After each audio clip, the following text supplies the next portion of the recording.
پیغام بھی دے کر گئے ہیں کہ ہم نے ناموس رسالت گلشن کے اندر کسی سور کو نہیں بڑھنے دینا. یہ ہماری ذمہ داری بھی لگا کر گئے ہیں. حالات جیسے بھی ہوں. مجھے ابھی ہمارے یہاں نقیب کھڑے ہوئے تھے، جب میں پہنچا تو وہ بتا رہے تھے کہ حضرت 2 دفعہ پروگرام کروانے کی کوشش کی تو گرفتاری ہو گئی تو وہ پروگرام نہ ہو سکا. میں نے کہا پیغام تو بڑا زبردست پہنچ گیا ہوگا کہ 2 مرتبہ روکنے کے بعد تیسری مرتبہ پھر پروگرام ہو گیا. اور میں نے کہا کہ آپ کو اجازت نہیں دیتے، وہ آپ کو اجازت کیوں دیں؟ وہ اجازت ان کو دیں گے جو ملک کے راز بیچتے پھرتے ہیں، جو لندن میں بیٹھ کر پاکستان کی غداریاں کرتے پھرتے ہیں. اجازت تو ان کو ملنی چاہیے.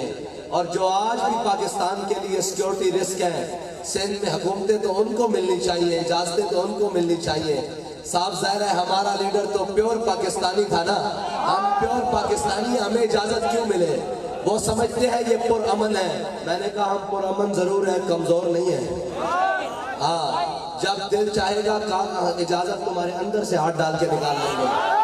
کوئی کمزوری بات نہیں ہے، یہ ہماری شرافت سمجھو.